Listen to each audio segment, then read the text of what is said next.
and welcome to The Studio Demands It, a screenwriting series where we will conceptualize, pitch, or craft a film or show based on one of the demands from one of you listeners acting as a hypothetical Hollywood overlord. Overlord! As professional screenwriters ourselves and massive cinephiles, we talk movies all the time. That's right, and we'd like to believe that we could meet any demand thrown at us. We will be your screenwriters for this episode. I am TC DeWitt. I am Jim. Hey, whoa.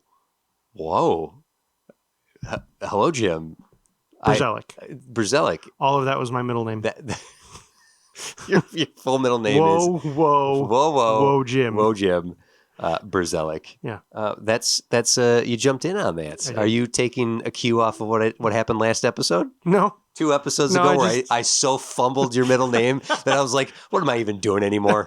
Have I lost all motivation to give you a clever middle name to launch into conversation that you were like, I got it this time. I'm interrupting you. No thought was put into it. The urge just hit me to jump on that. Because I didn't botch the intro, you thought you'd botch it for me? Yeah. I'm living my nightmare right now. Do you have any recurring nightmares? Is there growing up, do you have any recurring nightmares now? I do not have any now. I did have some when I was a kid. Yeah. Any that you feel like sharing with the group right now? I can barely remember them. And they weren't like normal recurring nightmares, like, waking up or going to school in your underwear or things like that. Like, there's nothing like that. They were more apocalyptic. I had one dream in which I wasn't a character. I wasn't in the dream. I was just witnessing it. Mm-hmm. And it was about a weird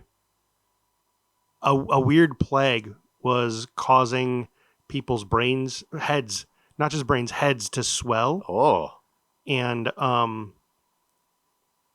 one of these people encounters this family who treat them like nothing's going on and offer him a glass of water. And then the kid that gets the glass of water, all of his skin and flesh sort of fall off of his body, and he hands the person a glass of water. And that's the dream. Oh boy, that's very cinematic. Mm-hmm. I have dreams. I rarely have cinematic dreams. So I regularly have movie dreams, like where I will dream. I will wake up and be like, "Whoa, I got to write that down." That was. I had a reoccurring dream when I was little, and I carried it into my teenage years, and it would just happen very infrequently. But when it happened, it was more of an idea of what was happening. But the best way I can describe it is it was a night. The world was perpetually night.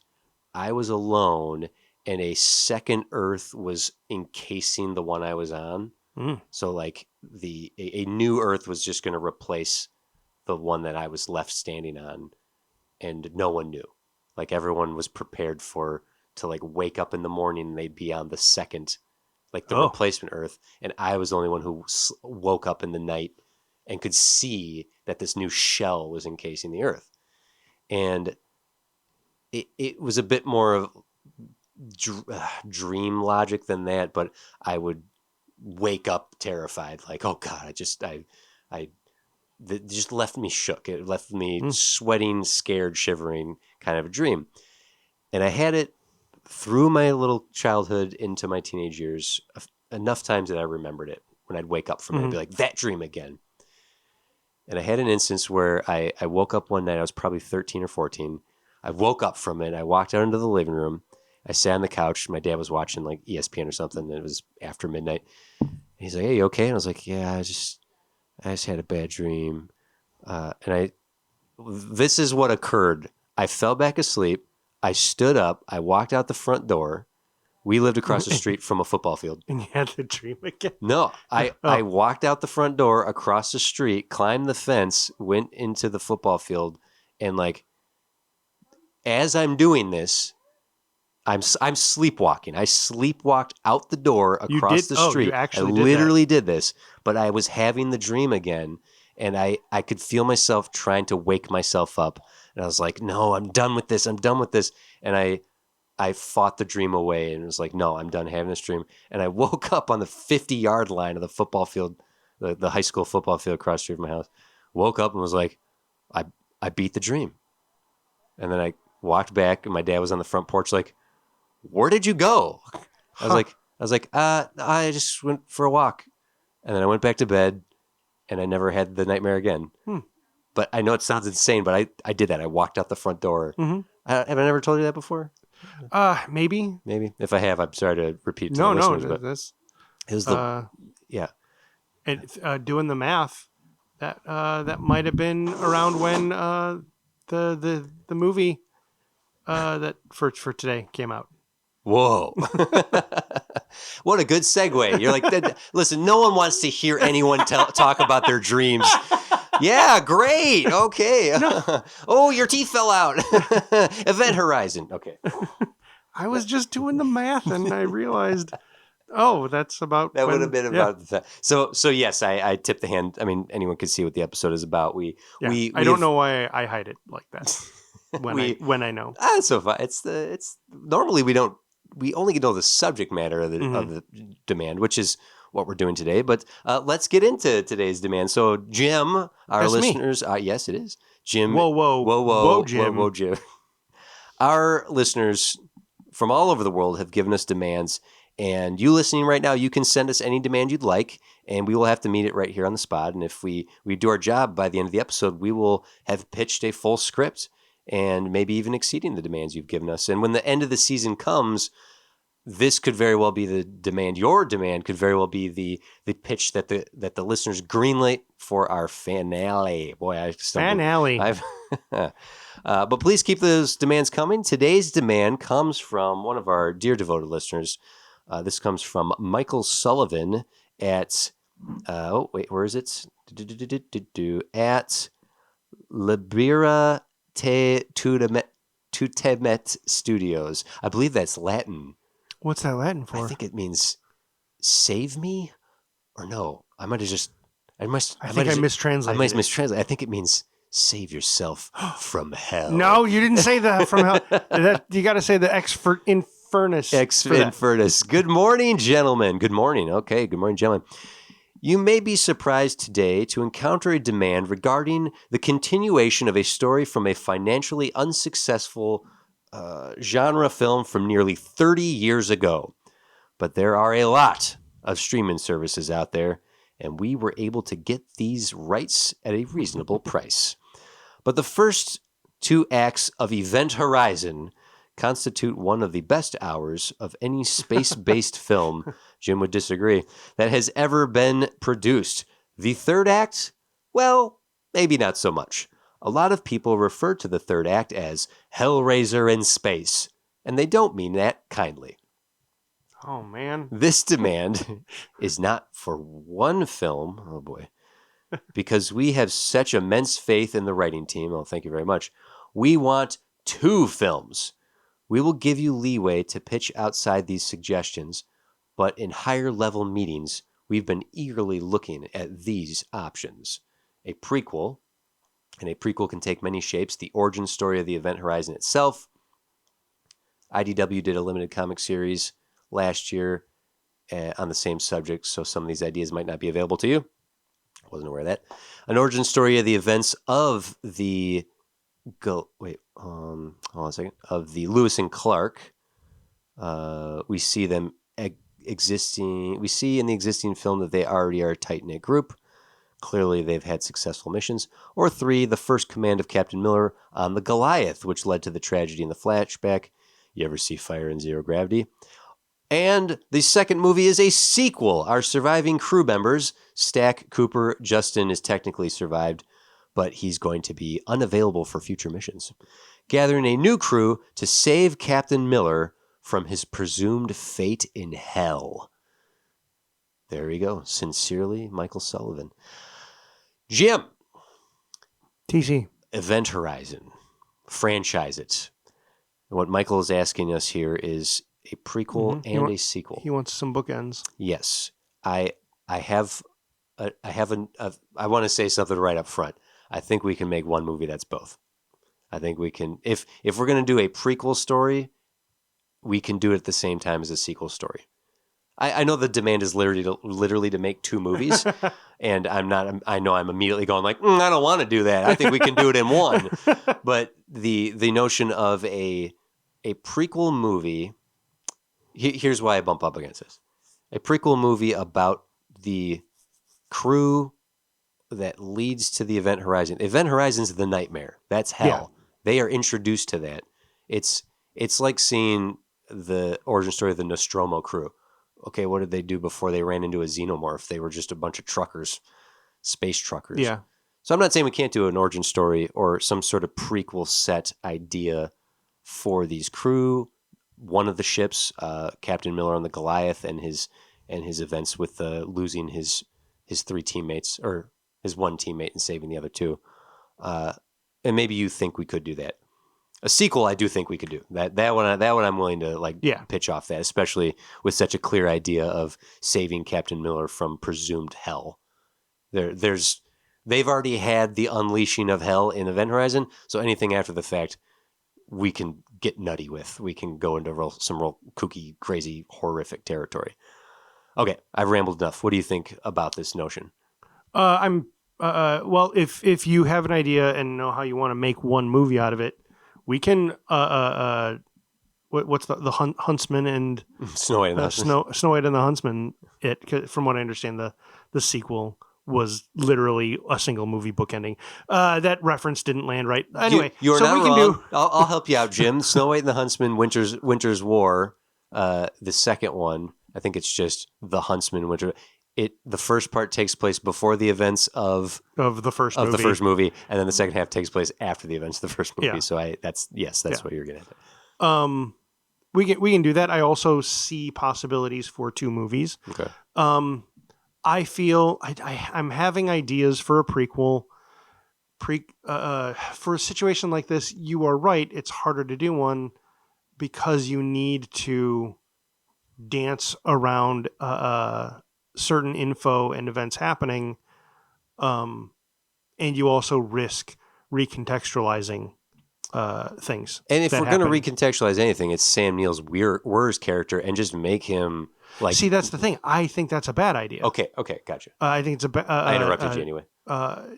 If the whole time, Dr. Weir is just looking to open the gate, mm-hmm.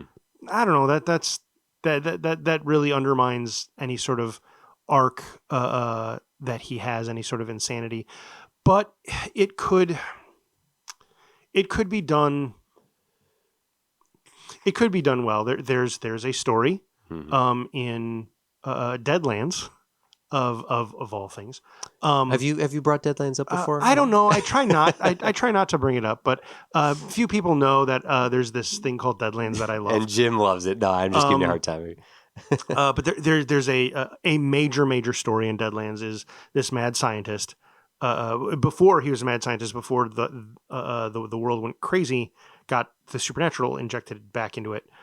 He lost his wife, mm-hmm.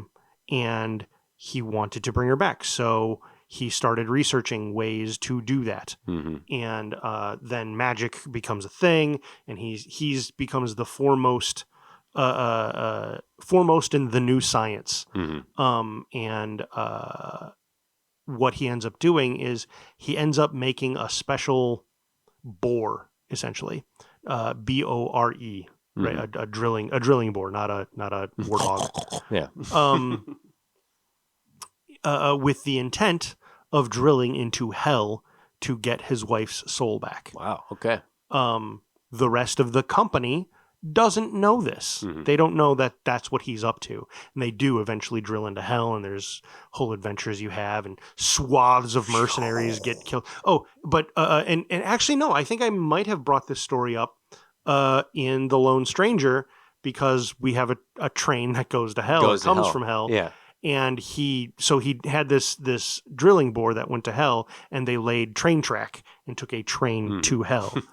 So you're suggesting that if we wanted to pursue Dr. Weir as this kind of mad scientist, Yeah, but it does it would recontextualize. be him. Like it would literally be him trying to find his wife's soul, because Gotcha. as we saw in the movie, this is going to be full of spoilers. I don't know why I'm bothering to say that. Our episodes always are, especially for the things that they're about. Mhm. His wife committed suicide, which, at least in the Catholic Church, is a sin. So her soul would be in hell. Mhm. And we know it. We end up knowing it's not just hallucinations. Literally, her hell is at least taking her embodiment Mhm. and torturing him, saying, you're gonna be with me now. Mhm. You won't be alone anymore."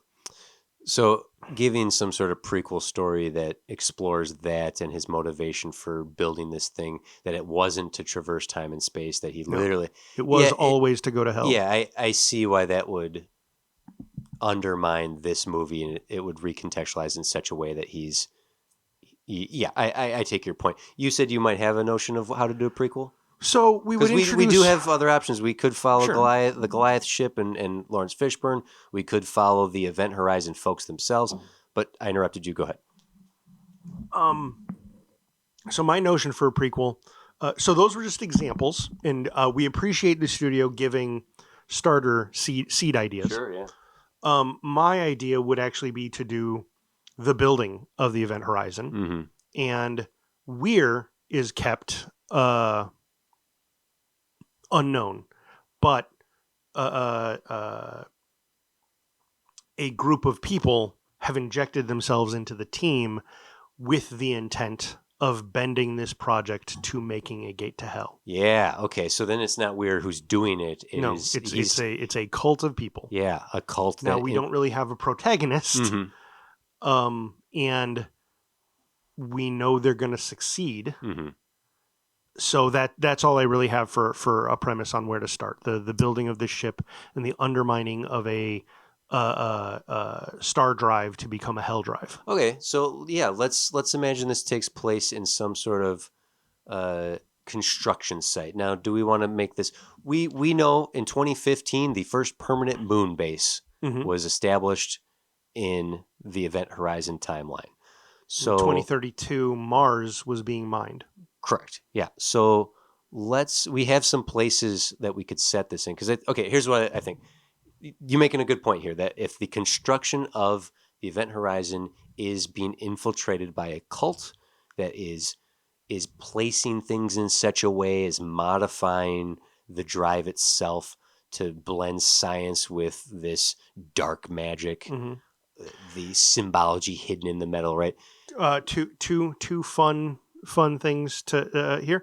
So watching the movie, I did sort of keep quipping. Why did you design it like this, Weir? Yeah. Why? Like it already looks so dark and creepy. It looks very Cenobite-y. Yeah. What is this? What is this motif you are building into your science ship? Yeah. And being able to say that was these other people who did that. Mhm. The other notion is the fun story of how this entire idea kind of reflects a thing that happened in actual history. The people who were involved in the original launch of the rockets, the science team out here in Pasadena in the 60s. The guy leading it, and I think he had several people from his team, were in a sex cult, like Aleister Crowley type studies sex cult. They were occultists, and they built our rockets that took us to space. Oh my God. Oh my God. Yeah. I just did a quick little Goog search here. That's some good parallel. Yeah. But okay. So the idea that this is a construction site, our protagonist can be a blue collar riveter. That it's just someone who's Sure. who's the blueprints have been changed. You got to be careful. It can't be a janitor. Otherwise, we're just doing Dead Space. Okay, got it. This is someone who's literally got they're a grease monkey, and they're literally just following the blueprints and moving heavy stuff, and starts questioning some of the weirdos on this 300-man team that this is a huge construction undertaking, and there's hundreds of people involved in the moving and going on. Mm-hmm. That there's some suspicion, or like, hey, maybe one of his coworkers. It's like, hey, Riveter man, that new group is really weird, dude. They keep like, I know they say they got some. They're overseeing this and they've got clearance, but they keep changing this, that, and the other. And I think I've been looking into it. And then that guy gets killed or dies under mysterious circumstances. Then our protagonist can be like, man, my friend, I didn't want to believe him, but maybe something is up. And then that protagonist starts investigating what he shouldn't be investigating and starts uncovering that these people are cultists. And now you're right. We do know that they succeed. So then in order to create any sort of like, how's this going to go, is once he figures it out, can the cult convince him to join them? And if this guy has lost someone like a wife or a child that would listen, I know it seems dark, but what if you had the chance to speak to your deceased sister? Wouldn't you take it? Doesn't that seem worth it? And then we have a character. Now the question is, will this guy help them in the end, or die in the end, or you know what I mean? Like, then now we have we have an arc to go on. I see what you're saying. Yeah. Because knowing the results, we can't change the results of this. So now it's a question of these characters we don't know. How do they get through it? What do you think of that? I like that direction. I like bunches of that. I think it falls in. Thank you. Yeah. I'm having an idea. So I like when titles mean multiple things. Okay. Right. So Event Horizon is the name of the ship. Do you know what an Event Horizon is? Yeah, it's the space just at the edge of a black hole. Yeah, it's when you cross that, it's the horizon line of that. When you cross that, you can't pull yourself back out of a black hole. Nothing comes back from that point. And as my understanding, courtesy of Neil deGrasse Tyson in physics, once you cross the threshold of a black hole into the event horizon, you will be stuck in the event horizon for eternity. That it stretches you through all time and space forever. Yes. Yes. It's probably the simplest way to say it, but just that, like, So go ahead. But the idea of the event horizon being this threshold that once you cross it, you cannot go back. I want to utilize. So we're saying these things. So I'm trying to figure out a way. Is there a way that this could be a story of not just this guy discovering this and then there's a turning point where they convince him. I'm having deja vu, where they convince him to come over to their side. The whole like maybe he discovers it really early on, and it's them enticing him a little further each time. And each time he's compromised. Like, okay, I'll do it for this. I'll hold out for this much longer, but I'm reporting you tomorrow, or something like that. And then a little more each time, gets enticed a little more each time until that event horizon where once he crosses it, there is no going back. He's so compromised that, there is no going back. But, okay, I like that it's first he's like, it's none of my business, I'm just doing my job. And then it's... So to go with that, now I'm seeing a beginning. We are introduced to this character right away. He's with a crew of like 5 to 10 other people that are being brought in. They are government contractors. They're being brought in. As they're being brought in, they see bodies, body bags, coffins, something. They very much know you're being brought in to replace people on a project that's already in operation. Some accidents have occurred. They were not careful. And so you're being brought in. Yes. And as that's happening, we and they see the bodies being taken out. Right from the get. Yeah. As our main character's walking in, we see the body bags going out. Yes. Giving this guy a past where he has no choice. There's been some sci-fi recently that's done that, like Alien Romulus. They are working off time, essentially. Like, that's why they're working on the... indentured servitude stuff. Right. So we could play with something like that, or just the simple matter of fact is like, it's just a job. I'm here to work. I don't care. Just tell me what to do. I think maybe that's how it starts. I think we do need to give him some stuff stuff to put hooks into. Mm-hmm. But I think that's his attitude going in. Because also, government well, it's right, because he's a low-level government contractor. So this is you can't ever talk about this. Mm-hmm. You're being brought in to do grunt work. Mm-hmm. So you're gonna read a plan and you're gonna execute it. Yeah, work on That's this it. section over here. Yeah. Yeah. And Oh crap! I realized I don't remember it well enough. Studio, you are very familiar with the Cube series. Was this what Cube Zero was? Wasn't there one where it was about the building of the terrible device? That's basically that's sort of what we're doing. Is we're following a character who is unwittingly a part of building the terrible device. the cube, like cube. Yeah. Okay. Yeah, Sorry, Cube. I'm understanding now. Not the series of films. Cube. Yes, yeah, Gotcha. And Cube Zero was the prequel. it's the behind the scenes creation of that deadly maze. I thought it was. Yeah, I don't recall. It's an entry level technician who defies orders to rescue a political prisoner that's trapped inside. That's Cube Zero. Yeah, we're not gonna do that plot. Right. But it just reminded me of. It's homage, baby. So he comes in. He's just doing his job. Do you like the idea that he lost someone? It allows us to. Yeah, that's it's easy enough to do. Yeah. I think not a wife. I think maybe he lost his brother, or maybe a couple family members. Like maybe that's why he's unflapped by seeing bodies coming out of this like deeply dangerous construction situation, is because he has lost family members in this job. We know that building stuff in space is a deadly job. Well, the reason, so where I was going to go with brother was he lost a brother, and we want them to be in hell. So his brother was a criminal. Not that all criminals are sinners. Sure. But this guy was. But he was still his brother. Okay. And it gives him motivation to want to save him from eternal torment. Okay. Yeah. Once he understands what this drive could be.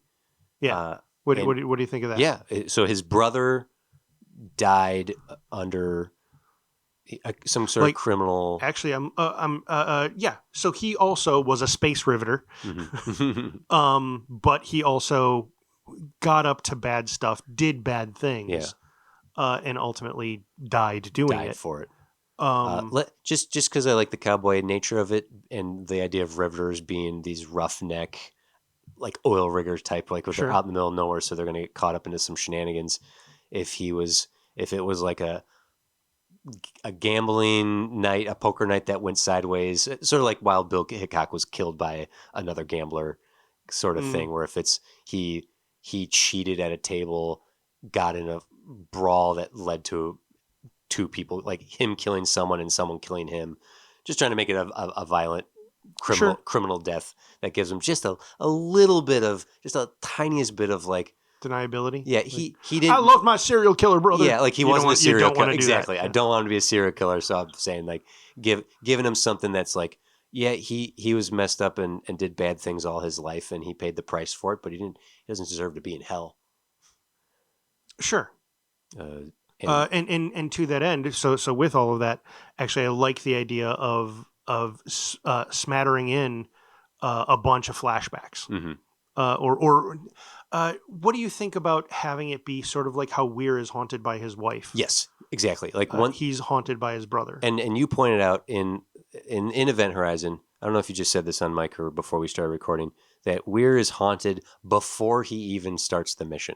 He's already being reached out.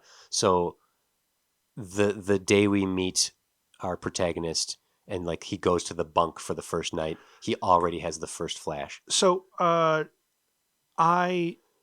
want to bring up a thing that it's a sticking point for me. I'm a big old nerd.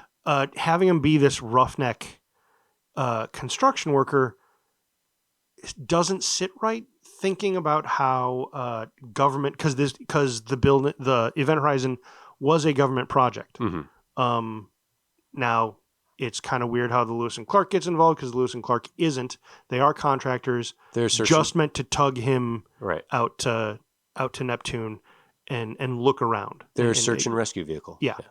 But they are working for yeah. the government. But it's wasn't it contractual? They were not a government. They had the IASA logos on their jackets. Weir had IASA.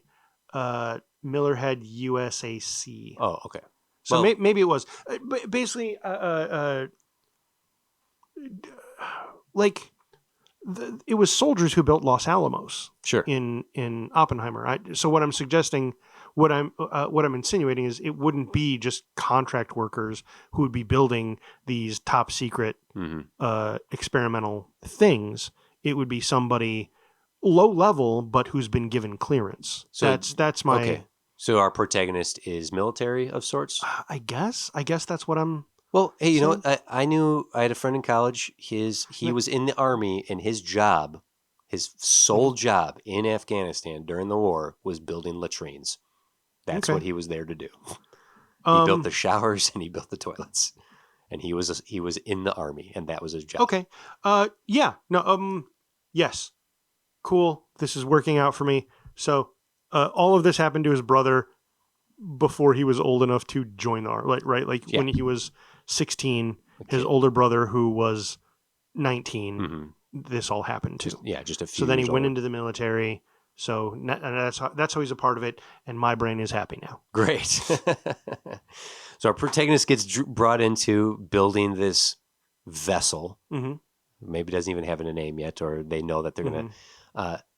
A B plot of this is the official launch day. Like there's a B plot of them building up to the celebration of like the breaking the bottle in the bow kind of thing. Yeah. Just to get, I don't know what to do with that right now, but I just want to put that there is a B plot in here because Event Horizon as it is doesn't have a B plot. It's just it's a pretty straightforward movie. Off the top of my head, it is Project Santa Maria, Okay. named after one of Columbus's ships. Oh, sure. Yeah. Because Event Horizon, Point of No Return, Lewis and Clark, explorers going Okay, great. to the edge of the known world. Yeah.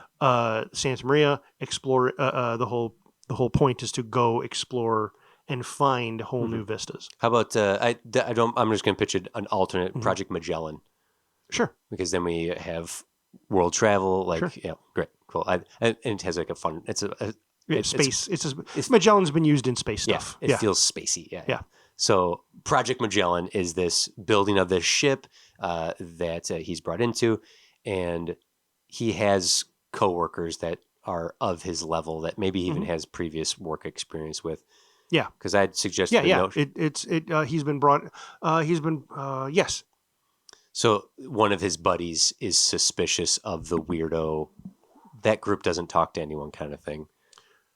Like, how do we fold our cultists into there? Well, I think the cultists wouldn't be at their level. They would be the foreman or higher Okay, and higher. but just suspicious enough. Oh, that's- absolutely suspicious. Like, why? This is a weird pattern. This isn't going to be secure. Do your job. Yeah, and it's that kind of thing. Do your job. Yeah. And then we have our friend character dies. Okay. We know he's curious. We know he was suspicious. He was asking too many questions. We, as the audience, know he's asking the right questions. But our protagonist is like, just do the job, man. Just do the job. Just do job. We've been doing. Did I say how I said it? Just do the job.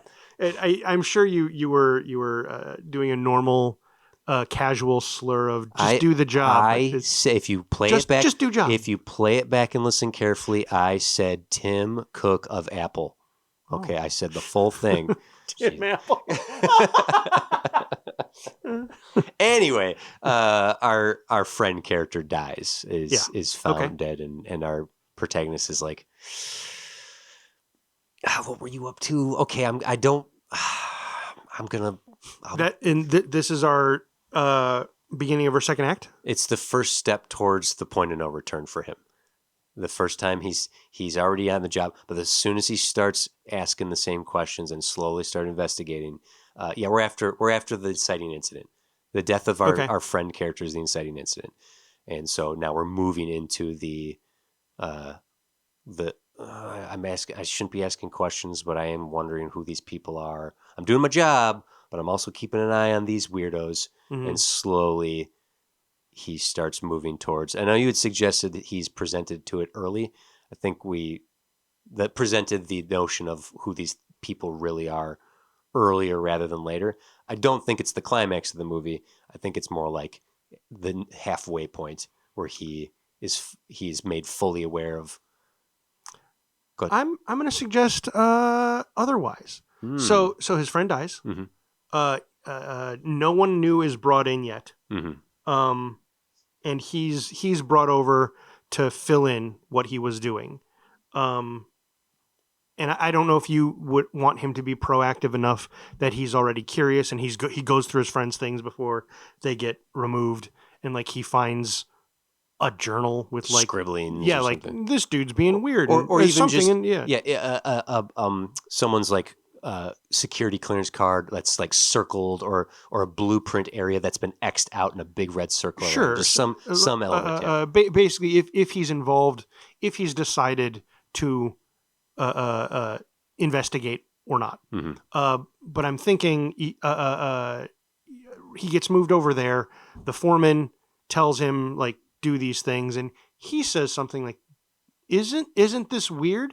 And he like gets that look, and he's like, "Just do the work." And he's like, "Okay, I'll do the work." Yeah. And maybe after he finishes, he asks another question or two that are a little more astute.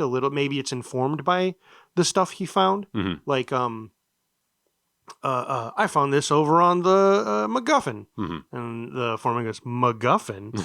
And MacGuffin, you come say. with me. And he takes him because I do want earlier rather than later. And he's brought up to the next level of people. And he's like, this guy's asking about MacGuffin. Mm-hmm. Oh, well, here's what it is. And that guy, next guy up, makes it sound like he's just explaining the truth. Yeah. These are the plans. Going back centuries, people have been superstitious. Yeah. Okay. I'm with you. We're building it. Some people have built in classic ship superstitions here. Yeah. Yeah. Yeah. That's all we're That's doing. it. So all you got to do is fill these in. Now you're in on the secret. Don't worry about it. Huh. Okay. Okay. Okay. I guess. Yeah. This. I'm skeptical, but Yeah. okay. Yeah, I like this. That's good. That's good. And so now, right? So he's been brought into that first circle. Mm-hmm. Like he knows that there's a some people believe there's a deeper truth here. Yeah. It's the whole. Your turn. Oh yeah, my turn. No. Okay, and I got it. Okay. No. I it's the no. I like this. That they're like.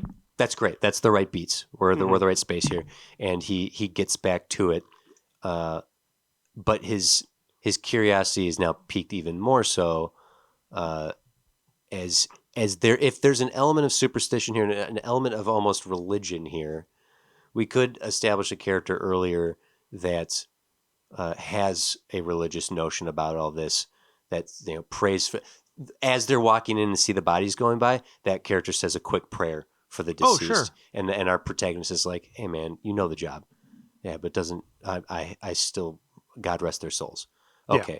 So now that our protagonist has this new information, he can go to our faithful character and ask him questions of like, what do you think about superstitions, about all this?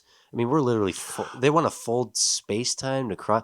Doesn't it sort of contradict the beliefs of, well, no, honestly, says yeah. our faithful character, that rationale of that science could be a sign of faith and religion. And oh, okay. Well, sorry, you brought up a notion. The secret isn't that the secret he's just been brought in on isn't that they're folding space. That's what the project is about. Maybe right. That could be an earlier secret. What it's actually meant to do, fold space. We're gonna do jumps. We're creating an FTL drive, faster than light drive. Like, oh, cool, science. We're about that. Yeah. Then he finds out like, oh, this superstition. Mm-hmm. Yes. And maybe just to kind of get to that a little faster so that he has a little more info when he goes to talk to the religious guy. Yep. Maybe they say it's something like, these are Masonic rituals Mhm. and symbols, and that they just they're Just in case. think of them as pagan blessings Yeah. for safe voyages. Just in case, like Yeah. it's just sailors have always been superstitious. Yeah. Yeah. And then when he goes and he talks to the religious guy, Yeah. he says this stuff. And he says, "So you ever hear of the Masonic thing of doing this?" And he's like, Mhm. "That's not Masonic. That's like That's satanic. yeah." Oh, He's like, "No, it's Masonic." it's just you're just saying that because Where did you hear that? you're just saying that because it's against the religion you believe in. No, I am a Mason, and he like has the rings. It's got the read. Yeah, right. Get out of here. But now he has a new curiosity. So he got Sure. a little bit of information, and now a little bit. Now it's like, well, now I gotta go to that next circle. If there's 3 circles of this, basically to call to the 3 circles of the drive itself. Visually. I like that. Yeah. Um, He's got it. Okay. It's like I gotta go the next level up here, and I have more questions. what if the next this might go too fast and too hard? So what if he takes his friend? They're going to go snooping Mm-hmm. because he's going to show him like, well, this is what I did. And he's like, Yeah. that's definitely the symbol of This is Baphomet. this is this is Gregorian and Sumerian. This is neither of which are Satan. Doesn't matter. It doesn't matter. this is Druidic. That's also not satanic. And they're like, oh, so now we got to go further, and they go a bit further, and they get caught. Mm-hmm. And maybe like it's not fully put into like something happens where they kind of get caught and the religious guy gets winged Mm-hmm. or maybe just straight up gets killed Okay. right there. And so now Yes. the foreman or the higher up people show up and they're like, oh, Gary, Mm. that's his name now, We're Gary. naming the protagonist Gary. It doesn't have to be Gary. Garrison. Mr. Event Horizon. Protagonist doesn't have a name yet. No. There you go. What'd you get yourself caught up in here? Mm-hmm. Now you know this, and you someone else. What's going? You guys, this was your own doing. This what was security supposed to do? Mm-hmm. This is all top secret stuff. So his hands technically aren't bloody yet, Mm-hmm. but now he's being given the offer of either you get arrested, you can go say whatever you want, you keep your mouth shut, and you stay right where you are. You don't get in any further trouble. Mhm. Unfortunately, you will have to lie about what happened to your friend. But then that's it. You just go back Bygones to be- doing yeah. your job. That's Yeah. what you want to do here, right? And in the midst of this, we've also continued to see these flashes of his brother that Mhm. keeps startling him and like drawing him into a moment and snapping him out of it. Yeah. Like we're getting these visions of his brother dying, dead, blood Mhm. in his eyes, kind of thing. Talking to him. Yeah, yeah. Maybe not at this point, but yeah. But yeah, I think even just whispers of like, man, I'm tired. I'm not getting enough. I can never sleep on the job. Like, Mhm. but yeah, now And at this point, they maybe to show that you really mean what you want, you have to come to our ritual. Mhm. And they're like literally they bless each room or something like in secret. And so now he is being invited into the next yes, circle yeah. where he now has to partake in a ritual where I don't know, should it be a goat? Do they have are they sacrificing a A goat? blood sacrifice? Yeah. Oh God! I mean, if we want to enhance the horror of this, in this action sequence that leads to his Actually, faithful friend I getting got a different idea. his Yeah. faithful friend getting killed, and they grab him, and his friend is there dying and eventually Mhm. dead, and they're like, "What you did? Look what you did! See, you did a bad thing, and now here's your options. You can now keep your mouth shut, or you're going up the road. You're gonna and okay, fine. I'll keep my mouth shut. Okay, all right. Well, we have to finish our and they're gonna grab the faithful guy, and there's their blood sacrifice. They literally use the body of the guy who just died. Is that not ramping too much to then have our main character have to witness that as well? I think we have him witness it. I think we're at the point of because if we're, Okay. we're past the halfway point here, this is a big Okay. moment because to jump a little bit ahead, I think the climax of this is Oh, well then that's is that then no, that's the thing. It's not you can go your own way and say whatever you want, no one will Yeah. believe you. No, it's like you've seen too much now, so you either keep your mouth shut, you do this, you help us with this, or you're going to go out in a body bag. You're going to have an accident. Too. Yeah. Yeah. Yes, correct. That's his options here. Okay. And once they've done this, and then they send him out, now go finish your job. The launch date for this is ticking. We have less than 24 hours until the last of this needs to be done. Go back to work. And he's in a daze. He's been getting flashes of his brother. He's now had 2 friends die. He just watched a weird pagan blood sacrifice, and he's just sort of going through the motions as the clock is ticking. Because to jump a little bit ahead to the climax of this, it's communicating directly with his brother and getting a glimpse, or at least a getting near the opportunity to cross that threshold into hell. So now that he has because he's crossed that second threshold. Yes, yeah, correct. That's a word. Threckened threshold. Event Horizon. Threcken Session. Our main character's name is Threcken. Threcken? No. It's a space name. It's a space name. Basically, I'm having an idea for the end, sort of what it should sort of crescendo into. Okay. And maybe this is too cheesy. No. I'll be the judge of that. Okay, thank you. So why during this, it's not just hurry up and do that job. He's now being brought in to many more. I don't know if we want to do a montage, but like he's being brought into many more secrets. He's starting to be told a lot more of what's happening. Like this, we plan on saving so many souls, and we plan on doing all of this stuff with souls. That was a terrible description, but they're claiming their altruism here. Sure, like this, but they're they not start. They're not a demonic cult. So they're dropping to him. Actually, maybe he's now in such a fugue state that he's even said something, so they don't have to be like, "Is there anyone you want to save?" It would just be like, "You could save your brother." What about my brother? Your file says you lost a brother. It's terrible tragedy, but he wasn't a very good guy. He had a sheet as long as his own arm. And if any of these beliefs are true, if this is to be believed, he's in hell for what he's done. He barely paid his price in the living world. He's paying the price in the afterworld. Something like that. Yeah, just really maybe even like politely taunting him with it, so that he's getting like, no, my brother was a good person. He just made mistakes. He deserved better. We all did. We all do. And that's what this is about. Yeah. We're just trying to reach that other side. Yeah.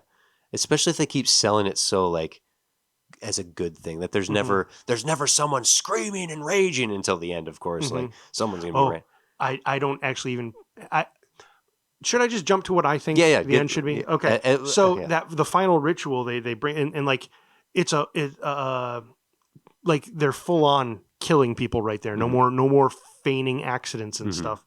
And he's expected to kind of do the same, or maybe we do something like that. Ultimately, what I would like is it gets to the point where the head council, right, the major people in this cult, need him to rivet them into the ship. Oh God! They're literally in the hull, in the walls, in the hull of the ship. Oh man! And he, knowing all of this, he's going to save his brother. He will see his brother again. Yeah. He will be with his brother. He rivets. I don't know how he would do it to himself, but he puts himself in the ship. Oh, and that's sort of the end. Movie ends with that. Something like that. It sort of allows. In Event Horizon, there's a moment where something is activated and all that blood just fills the space. Yeah. Is this the blood? I don't want it. Like, okay. Yes, you could interpret it as that. That was meant to be. That was psychic blood. That was like The Shining. Okay, the elevator full of blood. That's what that was. And I don't want to undermine that, but I don't mind that correlation being drawn. I like this. It's a good pitch. Let's. I want an alternate. Some alternate idea here is that it's they want to they. Now, Hmm. what we are recontextualizing is something that Event Horizon says. We're denying that. Okay. That says it was a ship, Mhm. and when it goes through the gate, it's made something else. It's brought to life. Mhm. We're suggesting something happened to it before then. Technically, it is still just a ship. It's a creepy ship with Yeah. rituals that have been done and bodies have been bolted into the hull. Using the Weir drive, the drive that he Mhm. created, what that is, courtesy of his science and the ritualistic things they've done to this. When this thing is activated, it opens a gateway to what is believed to be hell. Mhm.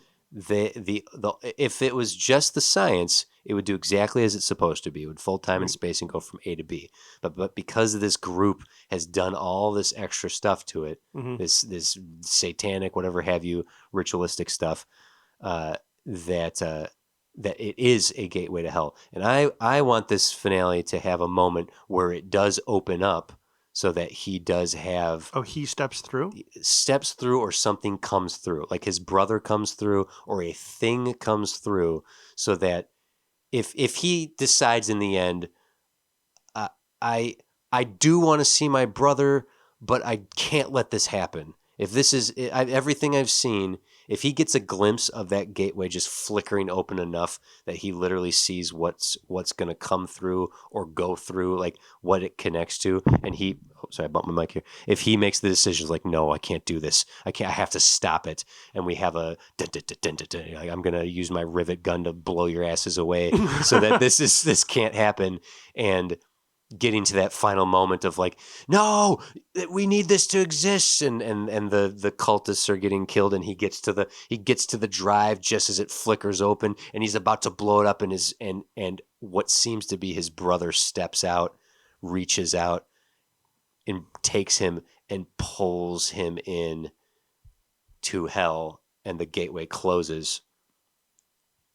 Then the cultists have won, and our protagonist morally tried to do the right thing. That was a lot of speedy No, information, yeah. but the notion of him riveting them into place, riveting himself in place, doesn't feel exciting and climactic enough to me. It feels more climactic and exciting to me that he in the last minute tries to do the right thing and fails. That he still is seduced by the notion of seeing his brother. How can I have that while not letting these people have their thing? Because I'm a morally just person. I could use this the right way. They're using it the wrong way, and I just want a glimpse to make sure my brother's okay. And so if he believes for just a moment that he's succeeded in stopping them and defeating them, so this gate won't touch hell, but he can't help himself that he has to see if it really does reach to the other side, so that when it I get what you're saying. That would mean the gate activates long before the crew of the Event Horizon turn it on. yeah, if only for a moment. I don't know how I feel about that. I see what you mean, and I'm going to try to sell it a little more here. Think of it as as the single beam of the Death Star blowing up Scarif, as opposed to the full beam blowing up Alderaan. Just if there's only an instant of a flicker of a moment where it can go so far as this, that to him, when he perceives that final moment of killing the cultist and turning and looking and going, I just need to know if this works, and it goes and everything goes silent, and his brother steps out, and he has a moment, and then the brother ends up being, I'm hellish and evil, blah, blah, blah, and then he explodes or gets yanked into the device or whatever, and then we come out of it, everything is quiet, and we're using DH technology. It's like, oh, that's interesting. It's not a worrisome thing, but for 1.00 milliseconds, the drive activated. But from our perception and our protagonist perception, it seemed like 2 minutes, and it was just it flickered for an instant. So then it didn't truly activate. I get what you're saying. I don't think I can sign off on it. Okay, that's fine. I'm just trying to think of a better ending. Like you suggesting that he rivets himself in does not seem. It doesn't feel exciting enough. Sure. What do you think about trying having an ending where I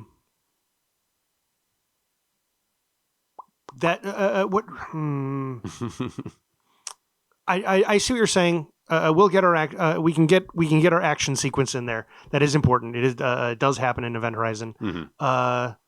Should probably be more than one though. How would it go? Well, we've got the first time his friend is killed as a sequence. We have him and the faithful guy running and getting killed. There's a second action sequence there. We can also just sort of incorporate in sort of between each of these sort of events. They have this. They're given leave, right? Like, oh, we don't want to keep you in space too long, mm-hmm. or in 0G, yeah, or artificial gravity, or whatever. I don't know, some excuse, so they keep sending them away. Why are they doing that? Who knows? When they get back, the higher ups have stayed there. Who knows why? Mm-hmm. Basically, to suggest they're doing things sort of in these interims when no one's around. Sure. And what am I building to? An action sequence. Sort of. Yeah, to suggest they've been having these bloody rituals bunches of times, and this last time our main character is kept. Mm-hmm. Is thought to be in on it now. Mm-hmm. And he's brought in, and what if he is brought a living innocent victim? Like there's a bunch. There's a circle of people, and they're already okay. Everyone get your knives ready and go. And he's like, I can't. No, this is wrong. And that's when he goes on a kill the cultists spree. Yeah. Get him. Yeah, to get him. And or like he refuses, and they're like, well, if you're not going to do it, you're going to be the sacrifice. If you're not with us, you're against us. Yeah, that kind of thing. If you are not eating, you are eaten. So that is the sequence where he's now killing a bunch of them.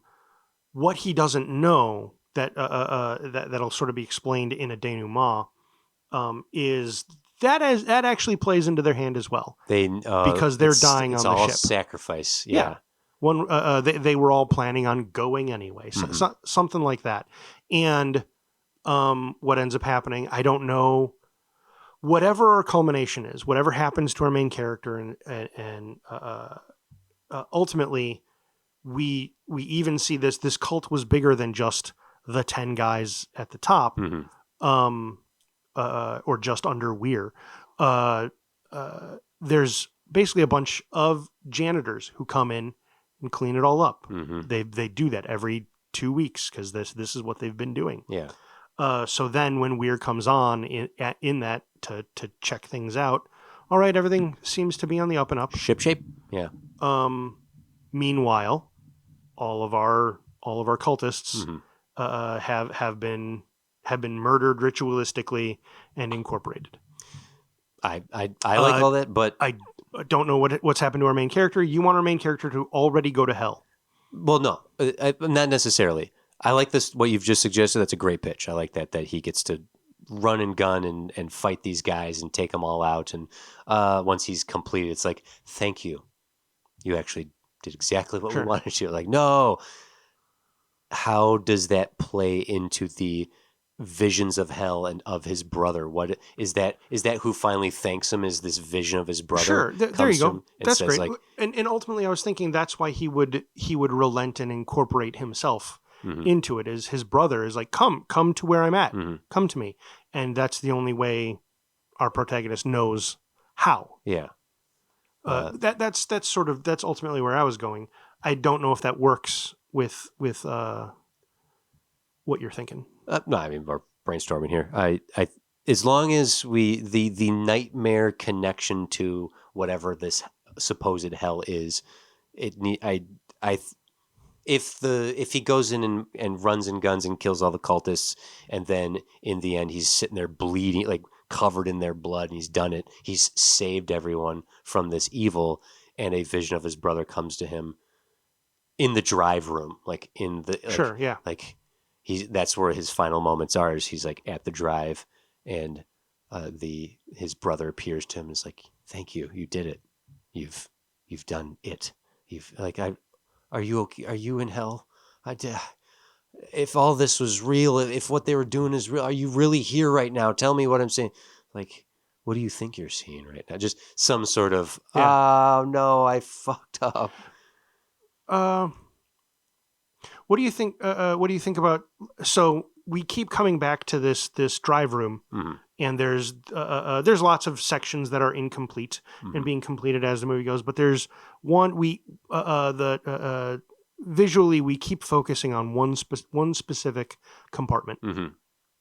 And in the end, so he has this confrontation with his brother, who's like, this is good. No, you've done good. It is for good. Yes, I am in hell, and this is going to get me out. This will free me. Yeah. There's just I don't know. Either we say it blatantly or somehow allude to it that there's just one step left. One last thing you have to do. Yeah. And then we don't necessarily see him do it. But there can be pleading, like that's the only way. It's something like that, or like anything for you, or whatever, something like that. So that when we see Weir come in and he goes to the drive room, like the gyroscope isn't even on the ship yet. He's come on in the day when they're going to place it in the cradle. Maybe that's the ticking time the clock that that all this needs to be complete before the drive's in place. Sure, that's the ticking clock. Yeah. So go ahead. And finally, when we see him come in, the room is complete, and we focus on that compartment. And I don't know some way to allude to it other than what we're doing. Basically, I want to put this man in a box. Yeah. Okay. What do you think of that? That his brother has convinced himself to incorporate himself into the ship to come get him. So is he just waiting there for the moment the Event Horizon activates the drive and he comes out of the panel? Like, what you're placing him in the box? Yeah. Is he? He's dead. He's a part of the ship. He's dead and part of the ship. Yeah. Okay. So our protagonist gets in this, is the final sacrifice, gets in there and he's like, all right, okay, I'm here. Just tell me when my time has come. Weird, like loses his mind sitting in there until he drifts away. Oh. And dies. Sure. Like, I mean, what's your suggestion? He goes in, he rivets himself into a box and then what? And he's dead. Does he kill himself? By putting himself in the box, yeah. Oh, so I'm confused. We don't see if he suffocates or starves, right, or just bleeds out. We just see him go into the panel. We just know that he is under the pyramid. Okay. And what this is telling me is you want answers to that it's unsatisfying. I'm not sure. I'm not partial to any particular death. Well, okay. Let me see if this works. In fact, self-sacrifice, suicide, kind of horribly fits the theme. If he's going to go to hell, he puts himself in the space. The drive is checked. We get a little bit of like fade to black, fade up, and the launch of the Event Horizon occurs. And he's still sitting. We see him in the green panels of the Matrix hallway that we saw Weir in, and he's there, and he's like, "Is it time yet? Is it time yet? Am I supposed to do it yet?" It's like, just a moment. The time's coming. And then we hear we get to see it recreated or using footage of them like, all right, we're going to activate the drive now. It's time now. And then as soon as the drive goes on, our main character just gasps. We see the warping of all reality and hell spilling out. And then that's it. And that's the end of the movie. Yes, no? Personally, no. If you like that, we can. I just think he's dead in the box. I understand that he's dead in the box. I don't understand how and when he died. When he put himself in there. I still don't understand how he's dead. Okay. Then then let's expand this a bit more. His brother says, "I need you to come to me," Okay. and he doesn't put himself in the box. Instead, he kills himself. We're going to incorporate some sort of off the top of my head, a knife. It can be something more subtle than that. Okay. That belonged to his brother, Mhm. and so he kills himself with it And right he's- there in the room. Yeah. Moments pass, and the cleanup crew comes in. Got it, The yeah. cleanup crew puts him in the box, Okay. seals it up, Got it. And then cleans Weir, everything up. And then Weir comes in and they drop the drive in Yeah. place. Okay. I accept. Okay. I'm no longer confused. Okay. The prequel of the Event Horizon has been written, or at least pitched. Yeah. Cool. Want to take a break? Yeah. Do you want to pitch a sequel? Yeah. Okay.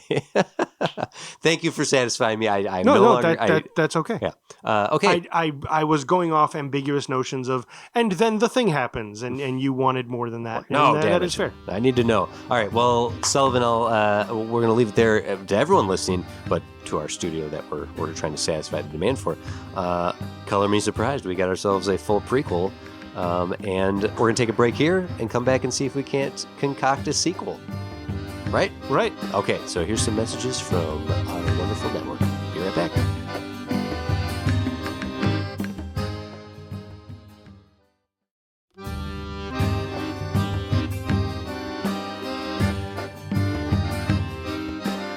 Oh, and we're back. Okay, here we go. We cool? I hope Yeah. I didn't frustrate you by No, it's okay. It's sometimes things can be frustrating. It's okay. okay. But okay, so Also, yeah. just a small detail of how they pitch to him, why it's okay. At the point they need to justify putting bodies into there. He learns he and the rest of the crew have been doing that the whole time. Mhm. They've actually been incorporating special coffins, essentially, Mm. with dead people in them. Without even knowing it. Yeah. Oh, Because man. basically once he finds out they're going to hell, they're like, and that's why we've been putting all of these bodies in the hull.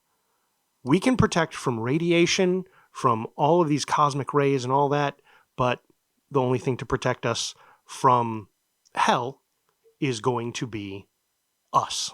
Mm. That's a lie. But yeah. yeah. Okay, yeah, I buy that. I buy that. That sounds good, man. All right, but a sequel now. Sequel. Okay, so So he climbs out of the box. right. No. Ah! 2 movies later. Everything we've set up coincides with the Event Horizon as we've got it. Doesn't contradict anything. Mhm. Adds a little bit of mythology to what the Event Horizon is. So now we have Stark and Cooper have been woken up. It's 70. The movie ends 72 days later, and they are saved. And Justin is there too, although he was pretty much out of it. Justin is key to my sequel. Oh, okay. I mean, he has been to hell and back, Yep. so that's pretty significant. So Stark, Cooper, Justin, are we picking up? Like, if you've got an idea already, I'm right. I'm happy to jump. Happy to jump right More in. Here. premising. I don't have much more than what I just said. Justin's the key. He's been to hell. The end. Yep. Okay.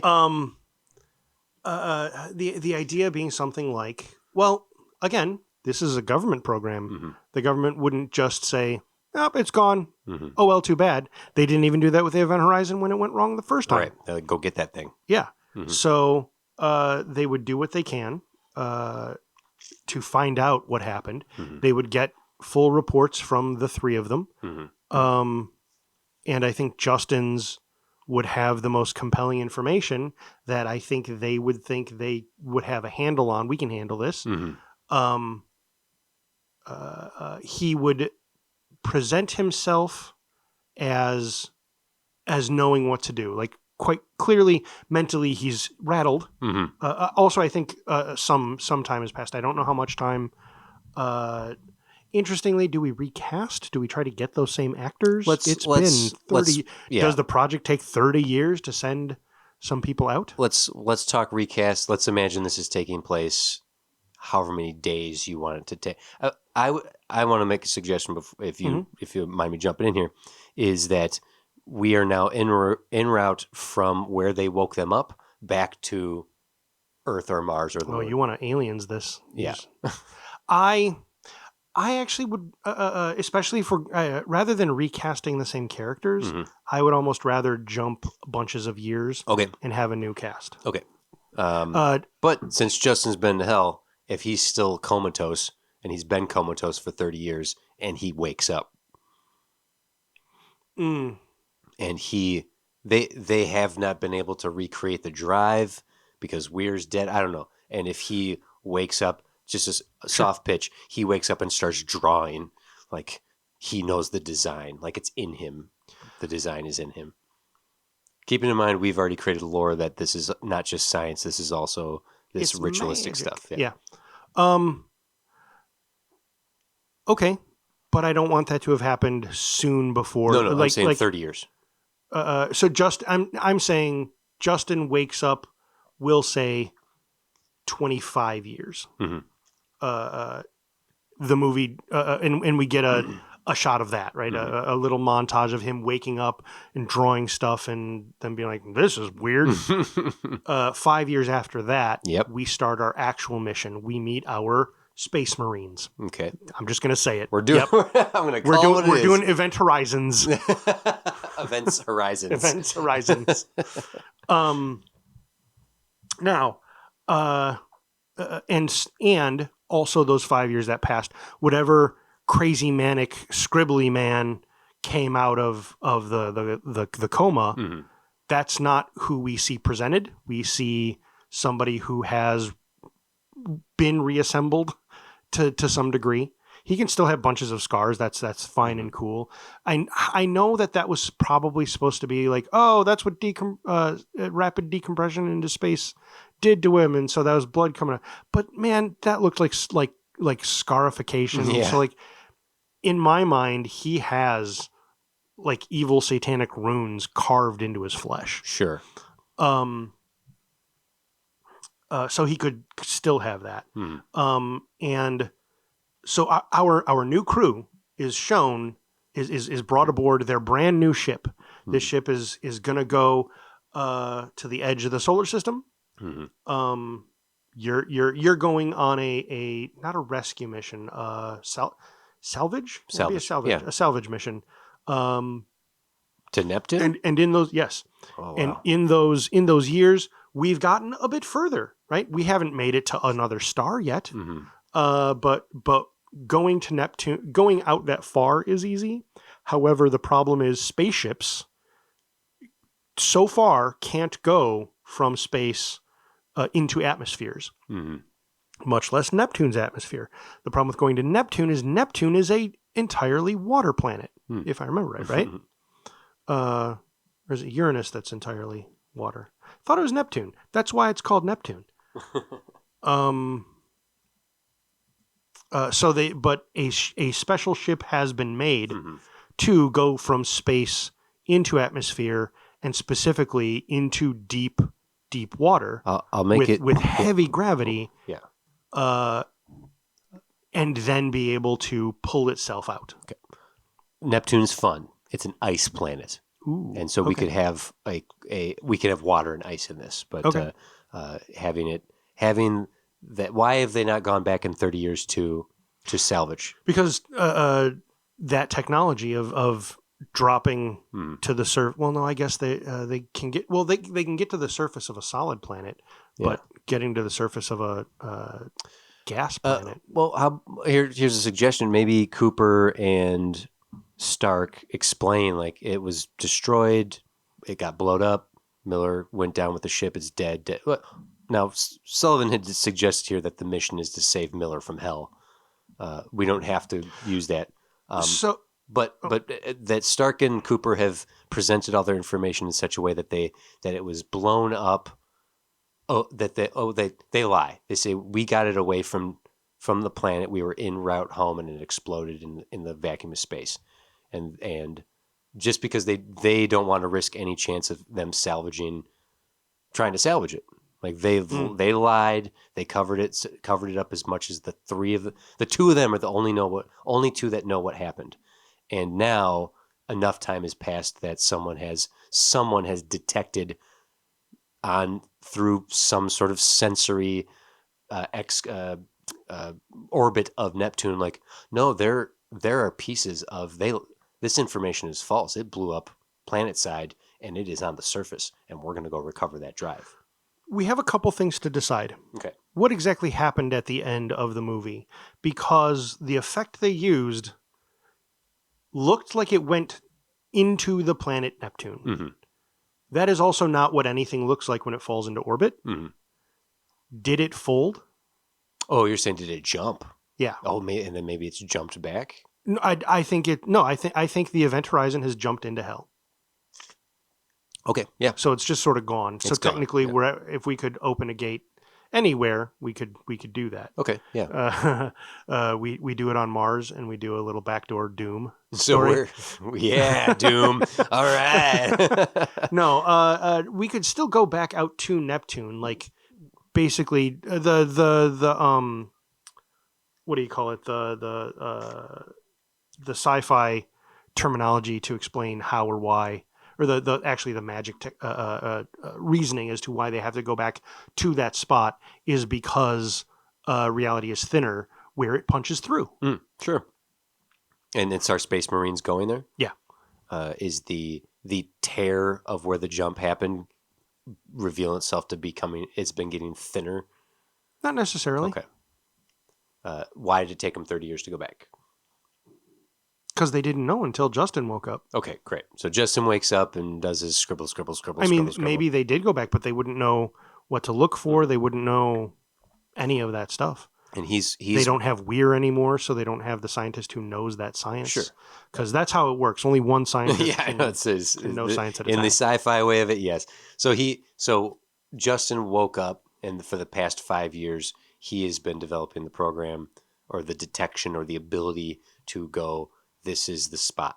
Something like that, yeah. And now a mission has been activated. Even if Justin's not in this, we see him in the prologue wake up, scribble. 5 years later, we are on the ship en route. It's like, well, all right, Marines, pay attention. Here's what the deal is.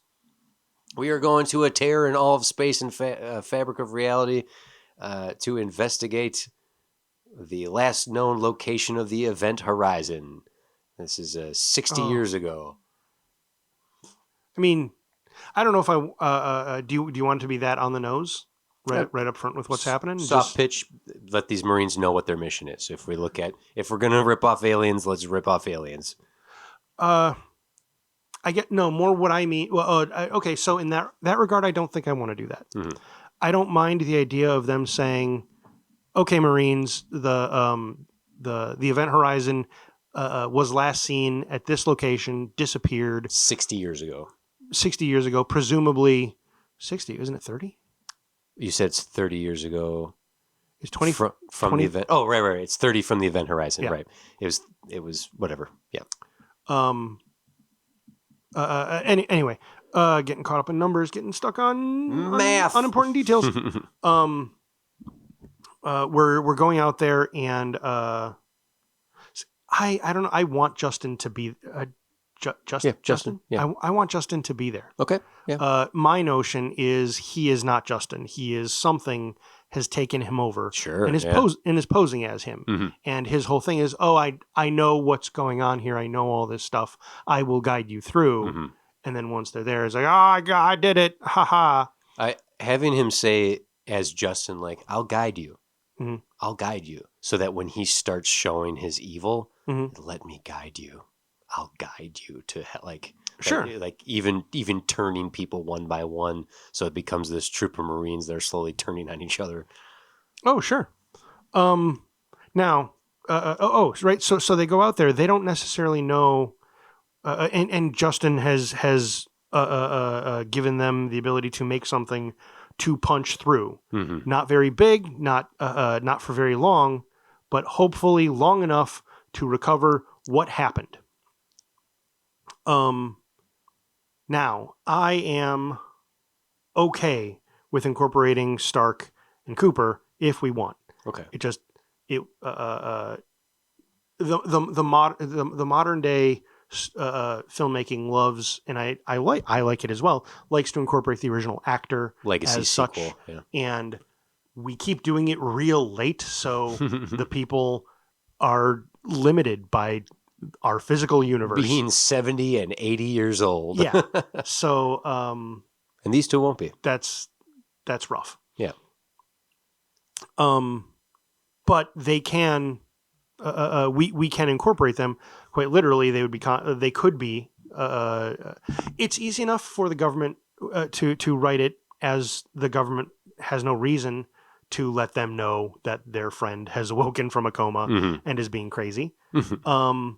But maybe we do that anyway. And they want to, because they were also eyewitnesses, they're given an invite to go along with this. Maybe they discuss it and they're like, hell no.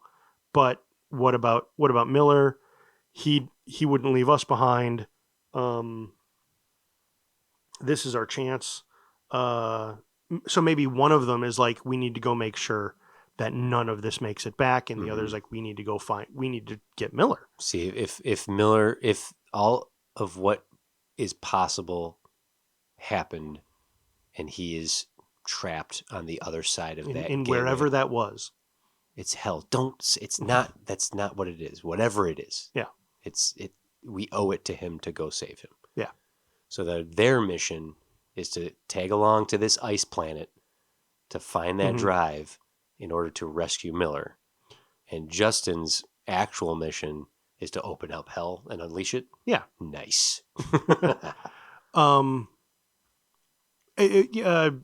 Justin's mission is to recover. Basically, they've been able to recreate a smaller, inferior version of the drive that lets them punch a smaller hole for less time, less distance, essentially, as well. Right? It doesn't work as well. They don't know why.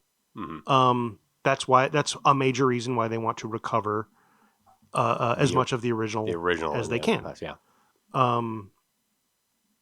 Justin presumably seems to have a bunch of this already put together, so that's why he's going. Stark and Cooper are invited to go, just cause for Ripley reasons.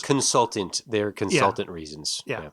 Even going to go so far as one of them is in a position of authority, because the actress would be about 60, the actor would be in his 50s, so they would be of age to be admirals or generals or whatever have you, that they could be in a position of authority enough to say like, no, I'm going on this mission. We both are. If not being invited to as some sort of consultants. And yeah, they are there. Yeah. Either as consultants or as military advisors, or because they're in a position of authority. One way or the other, they're on this trip. Getting them to land on Neptune, on the ice planet. So that's where we started. We don't have to do that. We don't have to go to Neptune. We don't have to do an ice planet. That's just where we're going to go to then punch into hell. I like the idea of going to, like, getting on the surface of Neptune in sci-fi means to find the remains. Like, they're literally trying to get, yeah. So it folded there so near the planet. What if there's a huge radius that they have to go to? They do go to the surface, and there's a huge chunk of Neptune, of this ice planet, that is thin, right? It's the wall between reality and hell is very thin for like 50 miles. So that idea just so that's why they go there, and then when they punch through there, they're on a hell version of the ice planet. Maybe some sort of hybrid of this MC Escher, like Guillermo del Toro presents, the ship and the planet have combined. So we see like the gangplanks that go from and to nowhere melted in, like just this warped reality that as soon as they cross this threshold, they're at the event horizon of hell. That it's the threshold between this reality and the next. Okay.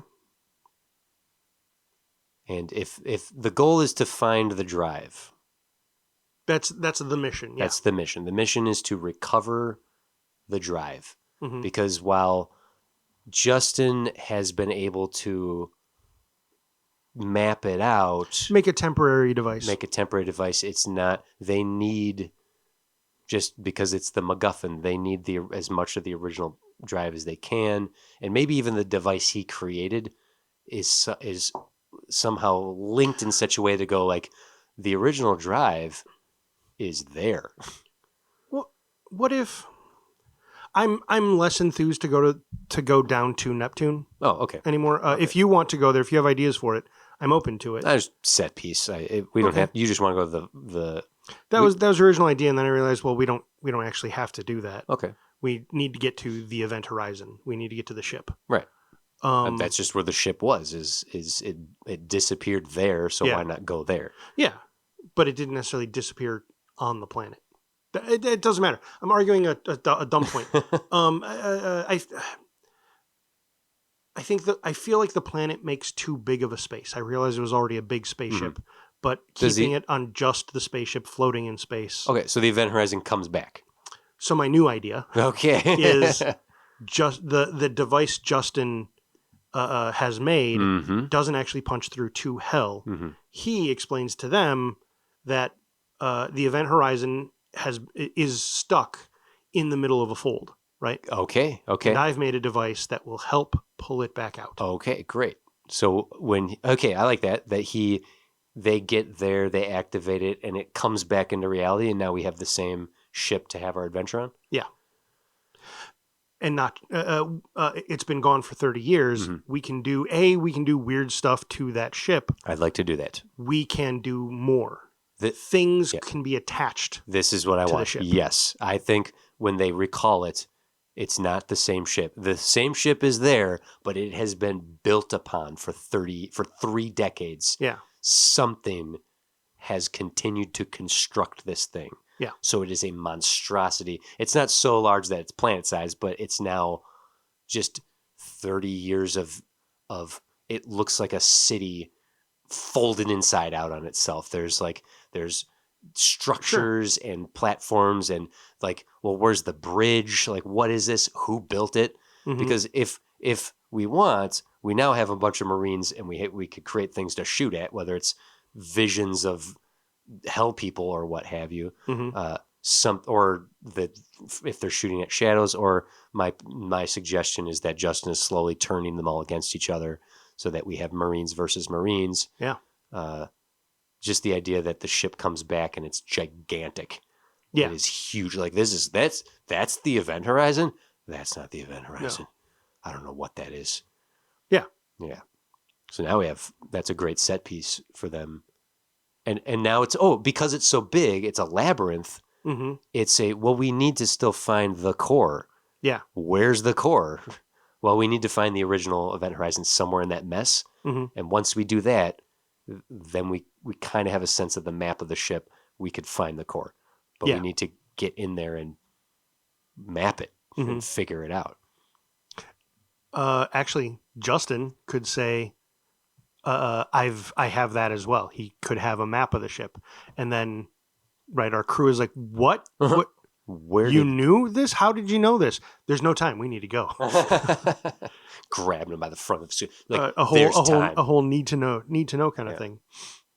Just let well, me. so that right, that's an interesting confrontation.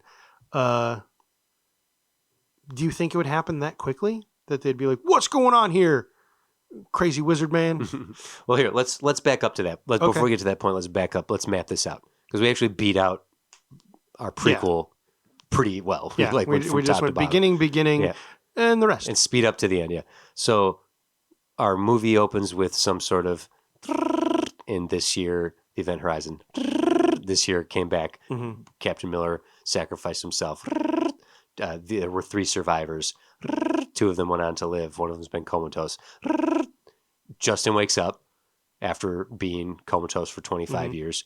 It's like, oh my God, doctor, look at this. Do you hear me? Do you know who you are? Tell us what you remember. And he's like, I'm fine. What year does the movie take place in? 2047. 2047? Yeah. Okay. And then he goes into recovery or whatnot, and then he starts to sketch. And then 5 years later. And our Marines are already on the ship, like, all right, ladies, or are they just about to launch? Do we go? What do you think? Does Stark walk into Cooper's office and go, there's this just hit my desk. What is this? It's a mission. To what? To the Event Horizon. What? It's gone. There's gone. No, what do you mean? It's been 30 years since Justin woke up. What? No, they already know. Justin's been designing things, and the government hired exposition. Well, we will have this scene. It might not make it into the final cut, but we will have this scene. And they're sending.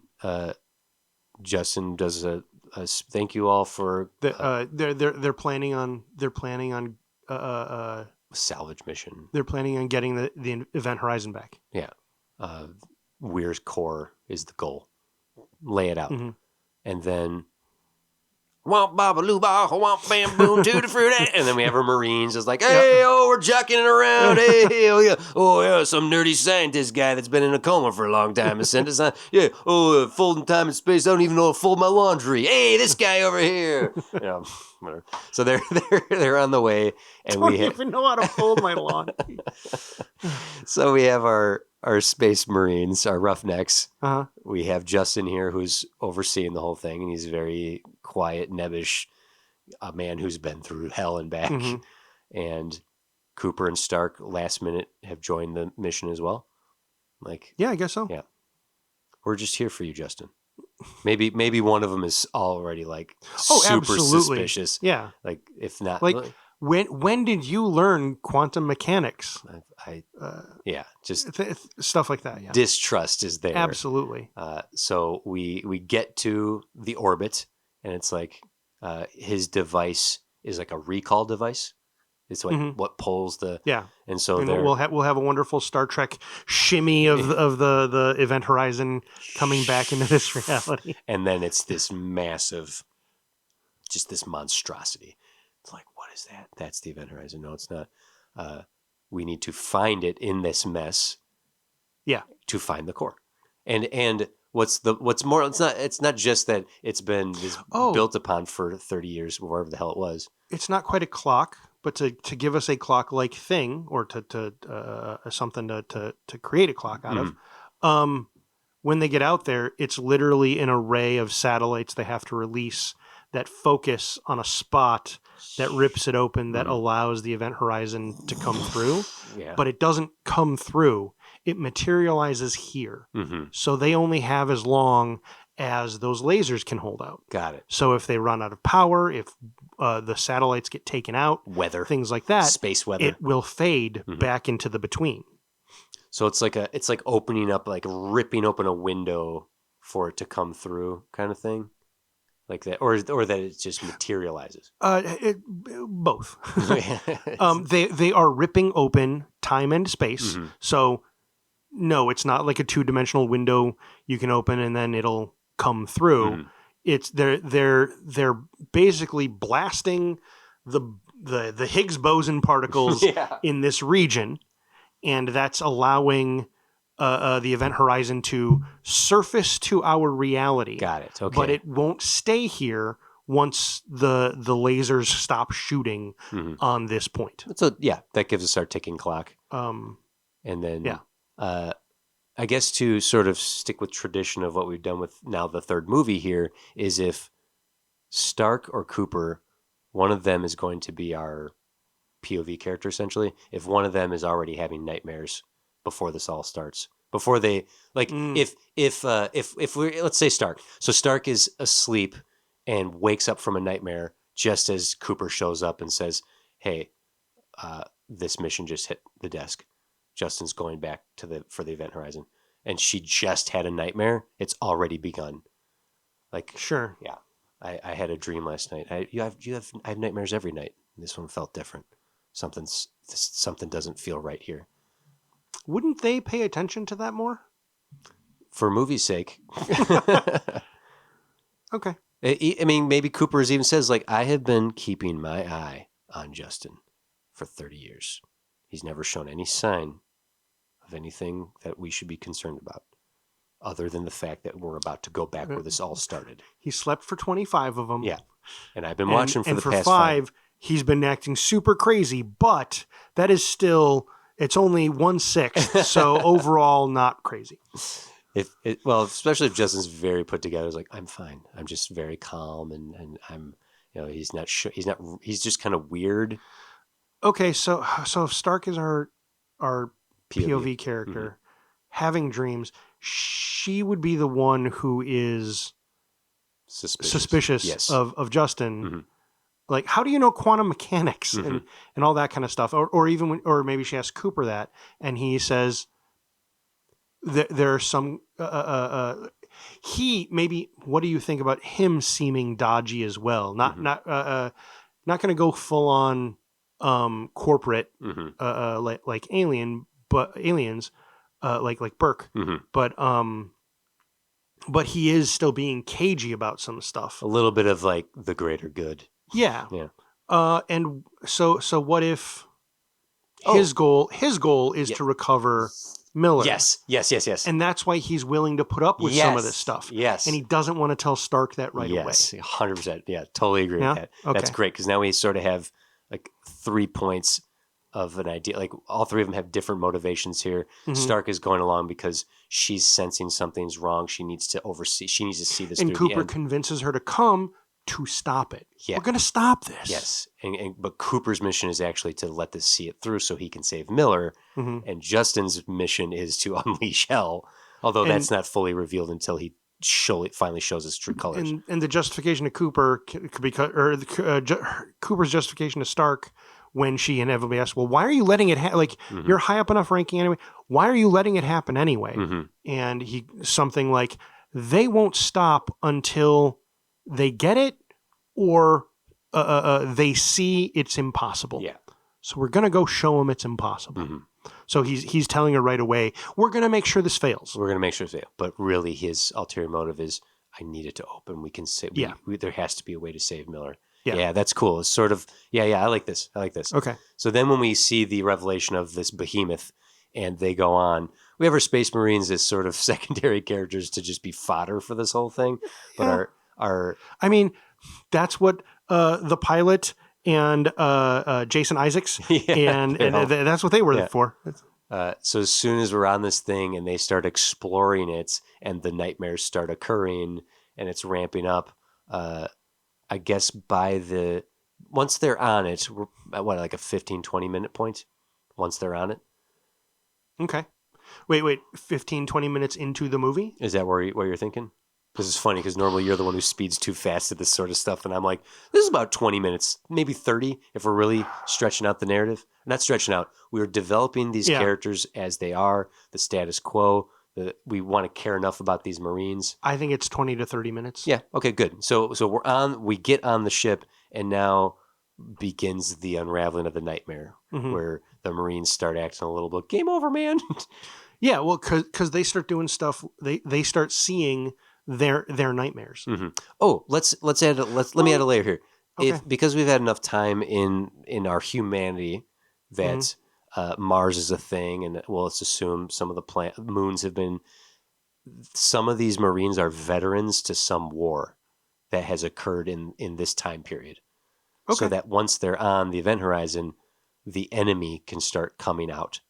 So if let's say they fought the Mars versus the moon kind of thing, and they're veterans of that war, and once they're on the event horizon, they start getting nightmares of the war, and the enemy combatants are on the ship. The enemies are here, Captain. And now we have nightmares that they can shoot at because the war we're back. It's the Martians. Not green men, they're all humans, but yeah. So now just that element of action and threat and reasons to fire the guns until they're firing on each other by the end of this. We'll come up with a good term. It won't be Martians. It'll be something. It'll be something good. Yeah, Titans if they're on Jupiter. Well, that's not bad. Yeah. There's actually I think there might be reasons I really like that. finding a term relating to something from the underworld. Okay, yeah. Okay, yeah. so yeah, certainly if we used Magellan for the prequel, having some sort of Greek mythology Yeah. related to the war that's now coming back on the Event Horizon itself. Something like that. Yeah. And also, what do you think about that turning corners in this ship separates people with like in the blink of an eye? Like Cooper and Stark could be walking side by side. One of them turns a corner and they're just on a different part of the ship now. That this ship is moving them around and away from each other. You really want to cube it. Is that what happens in Cube? It doesn't happen in Cube.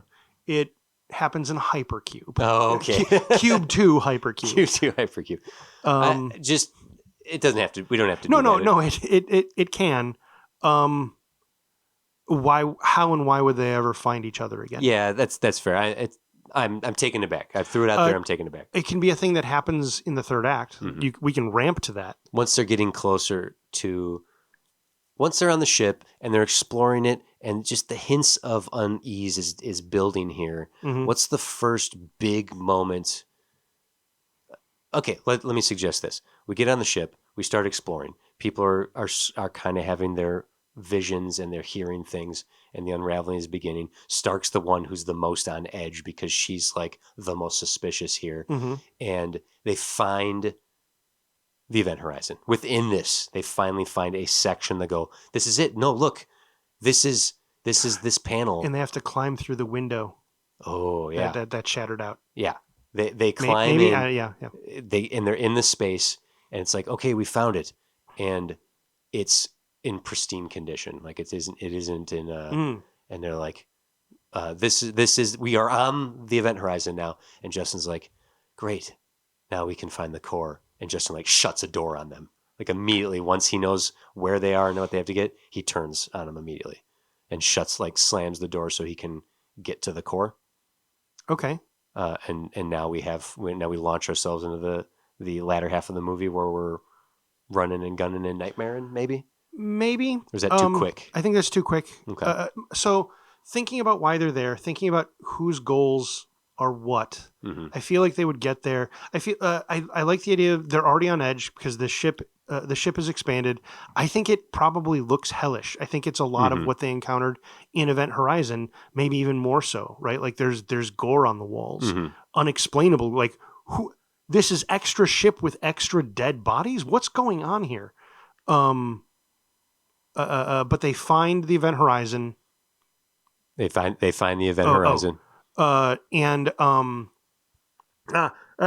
you. I psyched you out just now. You psyched me out, yeah. They're on the Event Horizon. They make it to the core. That's where. So we have people paranoid and on edge. They make it to the core. That's where Cooper almost doesn't even care about the core. He's more interested in like he's not here. We got to go looking for Miller. Like Miller, who's Miller? What do you mean, Miller? Yeah, and stuff like that. Justin is all like, okay, let's get the core. They're going to have technology 30 more years. Gotcha. Real easy technology. The Marines are going to be able to load it up and hover cart it out. And so like, okay, let's go. Let's get out of here. This is what we're here for. Stark's like, no, we cannot do this. This is not a thing. The Marines split. Some of them are like, yes, let's do the job, get gone. Others like, no, this is way creepy. I shouldn't be hearing children cackling down a hall. You didn't hear anything, right? I heard sounds of the war. They really start turning on each other here. Your turn. so now, okay, they're trying to move the core off the Event Horizon back to their ship. Yes. So we're literally moving the core while the escalation of the disagreement is occurring, even to the point of guns being drawn and splitting this team in half. Yes. And splitting in such a fact that Cooper's on Justin's side. No, we're going to move this thing. And Stark's like, what are you doing? I thought the whole idea here was to make sure this didn't happen. But Miller's here. We're going to go find Stark. You're with me. We're going to go find. Basically, Cooper tries taking charge of the situation. Tries splitting the crew. Everyone who doesn't want to do it, you got to come save a guy with me. Everyone else, you move the thing. Yeah. Maybe that's too easy, too smooth. But what do you think of that? I'm suggesting that Cooper wants to stay with the core because as soon as that core can be activated, he can try to go through it to save Miller. Oh, Oh, my insinuate they've you brought think the ship oh, here. you think Miller's yes, here. I'm sorry, I'm understanding now. He believes Miller's on the ship. Yes, I see. he thinks all of them are on the ship. Got it. And yes, that's better. Okay. So he wants to I thought the goal was to destroy this thing so we can't get away with it. We will, but first we need to make sure Miller's okay. You can't destroy it. That's the whole point to this mission. We were like, everyone is Yeah. at each other's throat here. And it's like, and then whatever our roughneck Marine leader is like, all right, everyone shut up. A sergeant takes charge. Yeah. Okay. This is what's happening. The mission. No, we're not going to do it, Sarge. I mean, the Martians or the Titans are here. It's like, you're all losing your goddamn minds. And then that guy's got to die first. Sure. As soon as it's get the core on the main ship and then the ship is leaving, now we have a new ticking clock. So not only do we have this thing holding the thing in place, but we need to get it off this monstrosity onto our Marine ship to get it back to Earth. And not even that, even as we move into the climax of that, as soon as it's in a place where Justin can activate it, he's going to turn that thing on. I don't think he can't. He's moving it off of. He's moving it out of this to put it on a ship. I guess we could say the ship that they have has been retrofitted. Yes, yeah, that's to what I'm have thinking. it. Oh, okay. So he'd want to activate it as soon as possible to make the gate permanent. Mhm. Okay, all right, I'm on board.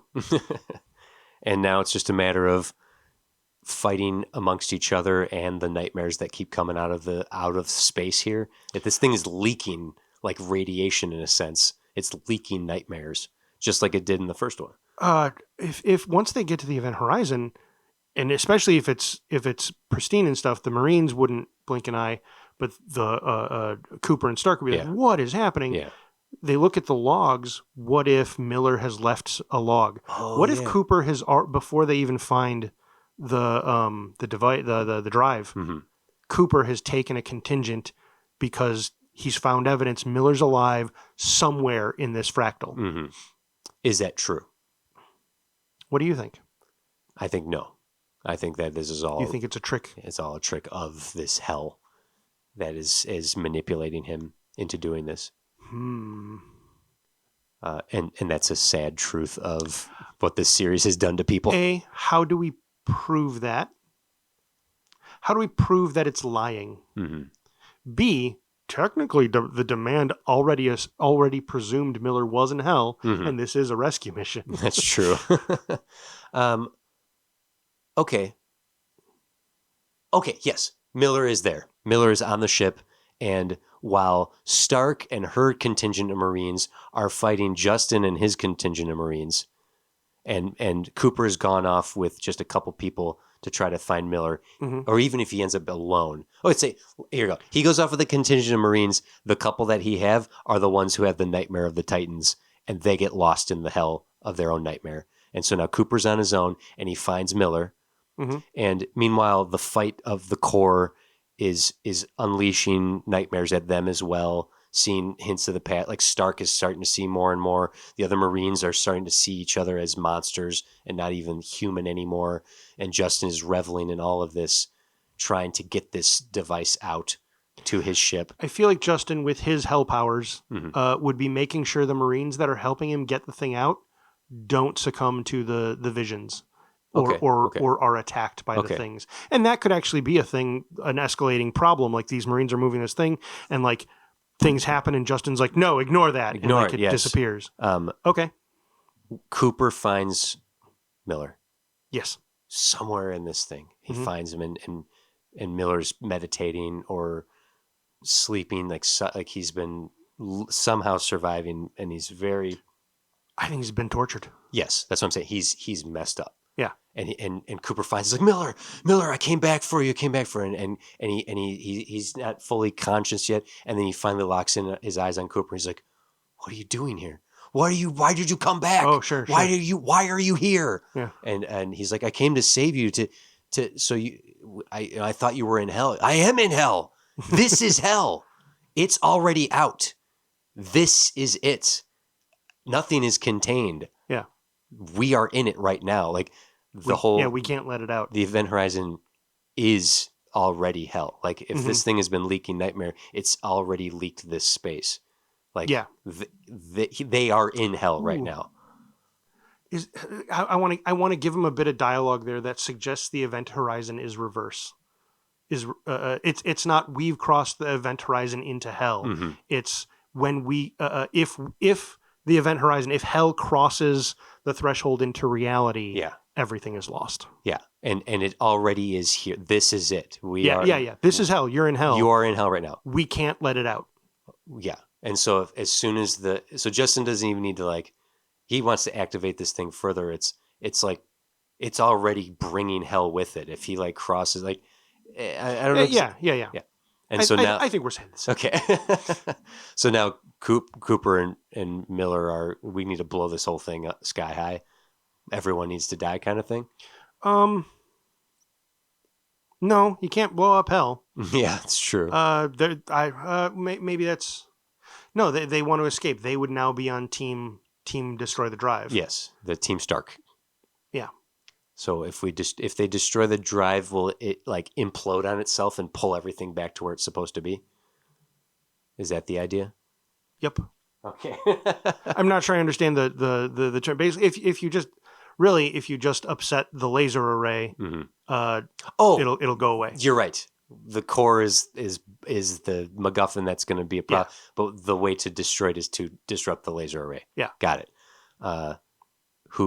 So that's their plan now. If they start taking them out one by one, like maybe there's guns on this thing and they're like, they blow up the first one and Justin finally is like, oh no. Yeah, that's not bad. Oh no. We've given a clock to the villain. Yeah, now he's like, shit.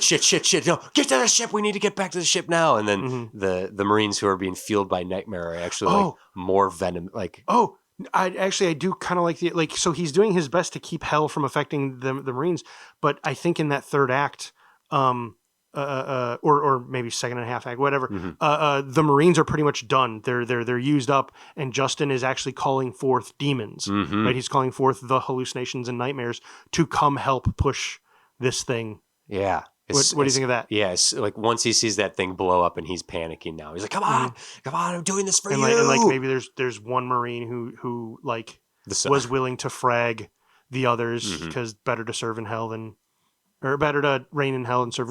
He doesn't want to die. He's gonna Benny. He's gonna Benny this situation. No comeuppance. No comeuppance. So then. Does Stark get the hero? Like, does Stark save the day here? Like, what's our big? How's this end? I think. So they all get off the event. By all our heroes, Justin, Cooper, Miller. And Stark. Yep, the four of them get off the event horizon. We see it go like the laser array gets somehow. The laser ray shuts down. Event Horizon blinks out of existence, but Justin has gotten. Still gotten the drive, got the core, and it's got to be set up. Yeah, and they can't stop him. And they're banging on the walls. Is it too much to just do what they did in Event Horizon? We're like, we got to blow this ship. We got to do it. Now, what they would do? Excuse me, burping. They will take an escape pod kind of thing, but it's not going to be like the Event Horizon was. It's not this big living ship, thing. Yeah. It's a pod that will fall to Neptune. Oh. So now they're on the surface of Neptune. By having it be the solar system, it's really hard to justify doing sci-fi fantasy. Because technically it's a heavier gravity and it's darker and all this stuff. So they really wouldn't survive. But my idea is to strand them on an ice planet that the military has to come rescue them from. I don't know if that works or not. Blowing up our ship and then lifeboating away. Yeah. Down onto a planet rather than just trying to in some way up the stakes from Event Horizon. I don't know how. If not Neptune, whatever. I know that we're talking about. I know the space of space. I know it's insane for me to go. Let's get to Uranus or Uranus. Let's get one over, and we'll get on a moon there, and then it's a terraformed moon. It's just the other thing is fine. Justin has control of the drive room, but we have control of the engines. Yeah, or the rest of the ship. They just decide to fly away. They fly away from the solar system. They're going to shoot out to and past the Oort cloud. Yeah. they're just going to take this as far away as they can. Something like that. Sure. Sacrifice themselves. I don't know Sacrifice if himself. that. Why did we rescue Miller? Mhm. You don't die in hell. I like the notion of it launching. Like, let's say Justin is like, I'm gonna fire this off. Maybe he even helped build the drive that lets him move, not faster than light, but just his goal is like, I'm gonna get back as close to the civilization as I can and activate this thing. Sure. And they're like, all right, you can go from A to that's B. right, because it's supposed to, yeah. Super fast, great. They do have control of the engines, and they do launch him the opposite direction so that he flies off into nowhere and will run out of air or what. Like, oh yeah, you got your trophy, but there's literally no way you can activate it and get it anywhere, and they are left floating there in their little escape pod. Not, I know crashing them on Neptune, but I think the logic of it is correct. It is logical to have them land on that planet. But they blow his ass up. Yeah. Either they strand him or they blow his ass up, but they win. The three of them win. Yeah. Somehow. Yeah. They defeated hell. Yeah. And rescued Miller.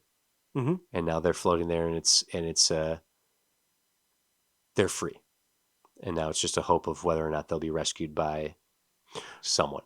Wait, so they have because they have their ship, that drives on it.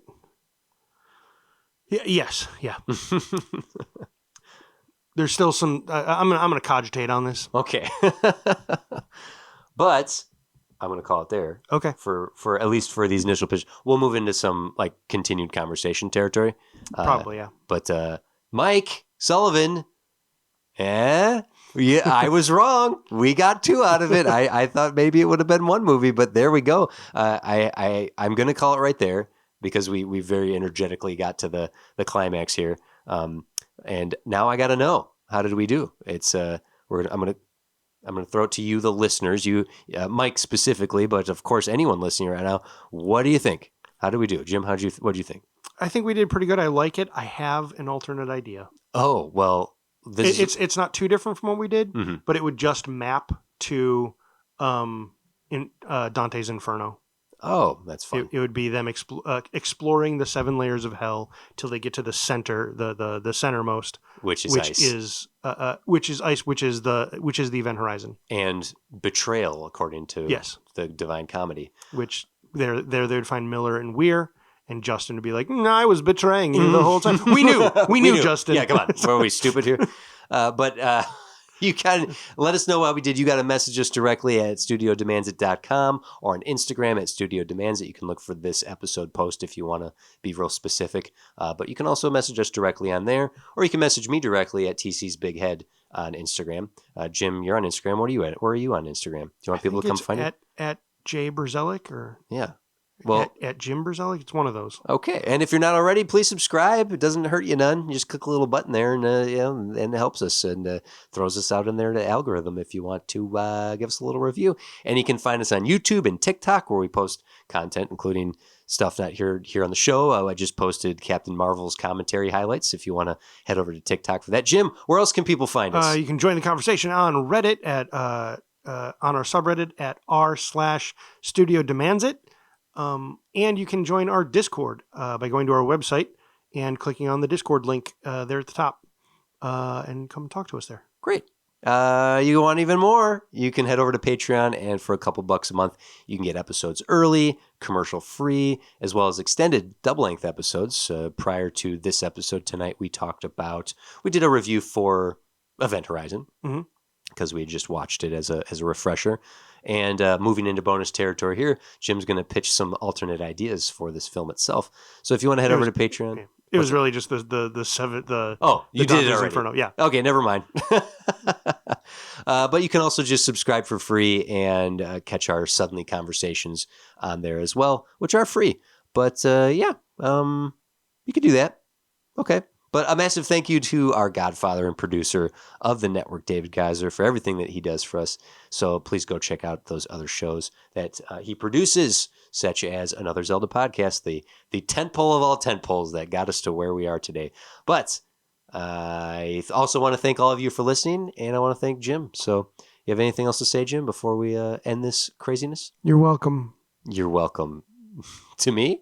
You said thank you. So Oh, you're all welcome. right. There we go. Well, that's it for this episode. We'll be back again soon to challenge ourselves with another one of your demands to see what we can do with it. I'm TC. I'm Jim. Jim. Whoa, whoa, whoa. Jim. Whoa, That's whoa. me. Whoa, whoa. Berzoic. What were we going to say? That's it. Okay. I was going to say my middle name. And that's how we ended the episode right there. What are you looking at? I heard a sound. Okay. Oh, God. Is it a nightmare? No.